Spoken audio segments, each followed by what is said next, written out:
తెలంగాణలో వచ్చేసరికి కొత్త రెగ్యులేషన్ వచ్చింది. మరి పాత రెగ్యులేషన్స్ పరిస్థితి ఏంటి? R22, R18 పరిస్థితి ఏంటి? R16కి ఆల్రెడీ తెలిసిపోయింది.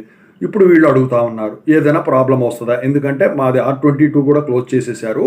2022 నుంచి 2025 వరకు సరిపోయింది. ఇప్పుడు R25 వచ్చింది కదా, మా పరిస్థితి ఏంటి? R18 వాళ్ళ పరిస్థితి ఏంటి అని చెప్పేసి అడుగుతా ఉన్నారు. దాని గురించి చెప్దామని చెప్పేసి ఇప్పుడు ఈ వీడియో చేయడం అయితే జరిగింది. ఖచ్చితంగా అయితే తెలుసుకోవాల్సిన విషయం. మళ్ళీ ఛాన్స్ పోతే మళ్ళీ కుదరదు. ముందుగా అయితే ఇంతవరకు ఈ ఛానల్ సబ్స్క్రైబ్ చేసుకుని వాళ్ళు ఎవరైనా ఉంటే సబ్స్క్రైబ్ చేసుకోండి. ఈ వీడియోని లైక్ చేయండి, షేర్ చేయండి. మీకు ఏమైనా డౌట్స్ ఉన్నట్టయితే కాల్ బిఫోర్ ద్వారా కాల్ చేయండి. Telugu engineering education Telegram YouTube channel subscribe చేసుకోండి. జేఎన్టీ యూనివర్సిటీ అప్డేట్స్ ఛానల్ కూడా. ఇక టాపిక్లో వెళితే ఏంటంటే R25 రెగ్యులేషన్ వచ్చింది. చాలా చాలా చాలా బెనిఫిట్స్ ఇచ్చారు. సిలబస్ కొత్తగా ఇంట్రడ్యూస్ చేశారు. మరి క్వశ్చన్ పేపర్ ప్యాటర్న్ మారుస్తారేమో చూడాలి. అయితే ఇక్కడ వాళ్ళకున్న బెనిఫిట్స్ మీకు ఎవరికి కూడా లేవు. అయితే మరి ఇప్పుడు ఫస్ట్ R18 పరిస్థితి ఏంటి? R18 వచ్చేసరికి అంటే 2018 joining regular batch, 2019 joining lateral entry batch వచ్చేసరికి next year one time chance ఎగ్జామ్స్కి ఖచ్చితంగా వేస్తారు. అంటే ఛాన్సెస్ అయిపోయినట్టే. దానికి కారణం ఏంటంటే ఇప్పుడు చెప్పేదంత ఇది లేదు. సో మీరు డౌట్ ఉంటే నాకు కాల్ చేయండి, ఎందుకు ఏంటని చెప్తాను.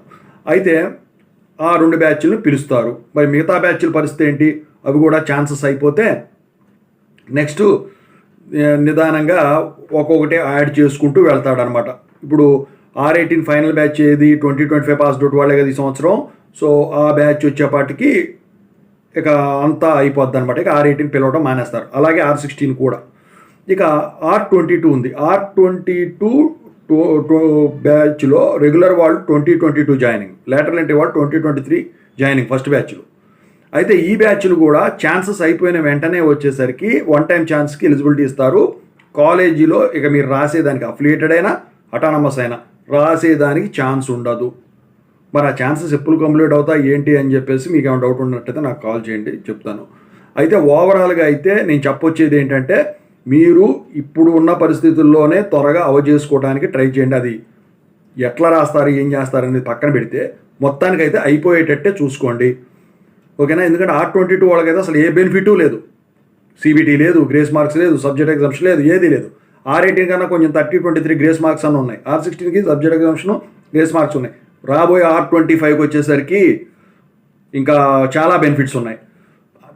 పాపం పరమ అన్లక్ బ్యాచ్ ఏదన్నా ఉందిరా అంటే R22 బ్యాచ్. అందుకని చెప్పేసి సబ్జెక్టులు ఫస్ట్ అటెంప్ట్లోనే అవి చేసుకోవడానికి చూడండి. ఒకవేళ అప్పుడు పరిస్థితులు కనుక అనుకూలించకపోతే అప్పుడు ఏమన్నా వాళ్ళు ఫైనల్ బ్యాచ్ ఒకటి ఉంటుంది కదా R22 first pass out, next year వచ్చేది 2026కి, అప్పుడు ఏమన్నా వాళ్ళు ఆలోచించేదానికి ఛాన్స్ ఉంటుంది, ఓకేనా? సో దీన్ని బట్టి ప్రకారం చేసుకోండి. Thank you.